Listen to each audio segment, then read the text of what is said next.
And good morning, West Michigan. Thank you for waking up with us on this very snowy Friday. I'm Meredith Terhar. And I'm Emily Scarlett. Jay Plyburn has the morning off. Hundreds of West Michigan students getting an early jump start to their weekend. Conditions pretty treacherous out there on the roadways, and we've got more snow on the way. And we do have team coverage for you this morning. Our Veronica Ortega is in the weather chaser. She's got the shot of the roadways there. Trevier Gonzalez and Blake Hansen, they are live in Kent County. But we begin with meteorologist Samantha Jacks tracking even more snow coming. Hey, Sam. Yeah, that's right, because we have additional snowfall on top of what's already on the roadways. It's a back-to-bed forecast for many kids across West Michigan. But we start off with our winter alerts, continuing on underneath a winter storm warning for Kent, Ottawa, Allegan, Ionia, and down into Barry County. The further north that you travel, still underneath winter storm warnings. It's these locations that are going to see an additional 3 to 6 inches of snowfall by day's end, and then an additional 6+ inches of snow as we track throughout your Saturday. Starting off, though, with a look at your satellite and radar, still some banding setting up across the region. Northern Kent County and into southern Newaygo and portions of Muskegon seeing a band right now. And the further south that you travel, Allegan, Barry, Kalamazoo, Van Buren County, all seeing additional snowfall as well. Temperature-wise, this is also part of the story. It is cold outside. You need to be bundling up from head to toe, especially before you hit those roadways in case of any sort of incident. 19 degrees right now is what it feels like in Grand Rapids, as well as Big Rapids and on the lakeshore. So everybody feeling like the teens early on this morning with our consistent winds out of the west-northwest, gusting near 20 miles per hour along the lakeshore. As we head throughout the day today, we will continue to see those winds howl, making our feels-like conditions stick around in the upper 20s. Temperature-wise, though, it will read in the 30s, and there you can see that snow icon lingering throughout our 24-hour forecast, and it really is going to linger throughout our 48-hour forecast as well. I'm going to have more details on how much you should expect to have to shovel up by the end of the day today, but we need to send things over to Dave Cackley. Dave, how are those roads? Well, Iditarod-like conditions this morning, Sam, across much of West Michigan. A pretty good rule of thumb is if you're traveling on those secondary roads, probably want to keep it between 35 and 45, under 60 on the expressways, and that's what we got right now, running about 15 to 20 miles per hour, slower than normal along 96 and 131. Again, give yourself plenty of extra time to get to where you got to be this morning. Riley Street, US 31, just cleared an earlier crash in Holland. Surprisingly few accidents so far this morning, but that is subject to change as we get a little deeper into your morning commute. Of course, still dealing with closures as well. Chicago Drive 196, also Fulton and Ottawa, going to take you about 14 minutes on the southbound side of 131, Rockford to downtown, typically about a 10-minute commute as we take a look now at the S-curve through downtown Grand Rapids. A little bit of early morning company. Of course, I'll keep you updated on all the latest travel conditions. Don't forget to follow me on Twitter for all the latest information until 9 o'clock at Dave 13 Traffic. Dave, thank you. And yes, heed Dave's advice. You want to give yourself extra time if you're hitting the roads this morning, as road conditions are dangerous and changing. Our Veronica Ortega is live in the weather chaser this morning. She's been giving us a look at the roadways as they made their way to Allegan. Veronica, I hear you've made it. How are things there?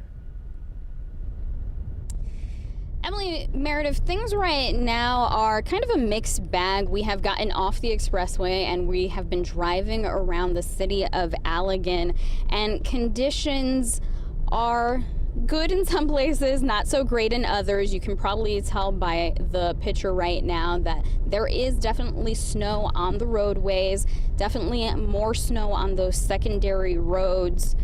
Visibility at times is good, other times not so great. We are taking our time. We're driving right now. We're going only about 20 miles per hour. Again, we're on the smaller roads right now. We're not on the expressway, so we are taking our time. There's a lot less traffic right now, but we have noticed that the plows are out, even here in Allegan, trying to clear the roads before things start to open up. We will continue to be out here all day long, giving you updates throughout the morning. Again, take your time, give yourself some extra travel time this morning, and of course, keep your distance. Meredith, Emily, back to you. Thanks so much, Veronica, with our photojournalist Doug Grievous behind the wheel of our weather chaser. Thanks so much to those two. And road workers throughout West Michigan have been monitoring and preparing for these dangerous driving conditions. 13 on your signs. Trevier Gonzalez joins us live. Trevier, how are things looking now? Hey, Meredith, compared to yesterday, conditions have really gotten a lot more worse in that way. We're here in Wyoming. We're right next to Godwin Heights Public Schools, one of the many districts that are closed. Of course, you can check our website for that. When it comes to roadways, well, looks like there's nobody right now, but we are seeing a lot of vehicle traffic, and you want to make sure you continue to go slow. We do see that law enforcement is also making sure that you are going by the speed limit. Now, we want to go ahead and show you this video here. If you take a look, this is over at Medical Mile in Grand Rapids. A viewer sent this to us yesterday evening during the rush. Vehicles just struggling to get past that incline. And those working on the roadways say crews are really just working to make sure that those vehicles are able to use these roads safely. We're trying to scrape the road, get as much snow and ice to say off the road, and then apply a de-icing agent to the road as well, and with the sand in there for traction, just for the general public to drive on.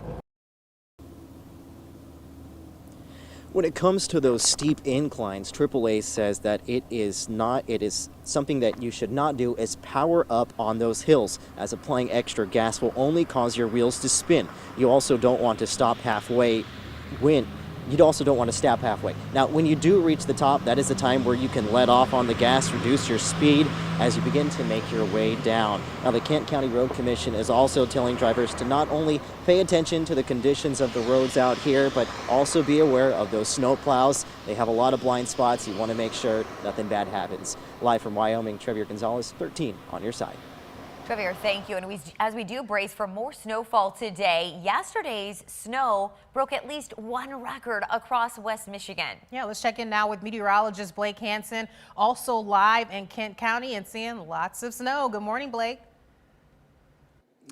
Good morning, Meredith and Emily. Yeah, lots of snow yesterday. Yesterday, just round one of this multi-day lake effect snow event. And you know, we're meaning business when we have the meter stick on the ground. We're out here live in Kentwood, and roughly about 7 to 8 inches of snow, depending on where I'm measuring out here in the field. And that's pretty consistent of other snowfall reports around the Kentwood area. But let's start broadly yesterday with our lake effect snow. 10 inches. That's the winter so far from Howard City, Montcalm County, Lakeview as well in Montcalm County of 8 inches of snow. Obviously, in lake effect snow events, we have a large variety of snowfall totals. That's what we're seeing here, but easily over a half foot of snow already in Rockford, Belmont, Hastings, even into much of Kent County itself. We're already seeing over a half foot of snow. But let's talk about the record that fell yesterday, and that was at the airport in Grand Rapids. So the new record is 7.6 inches of snow. That's what fell yesterday at the airport. That beats the old record of 7.1 inches of snow that fell in 1989.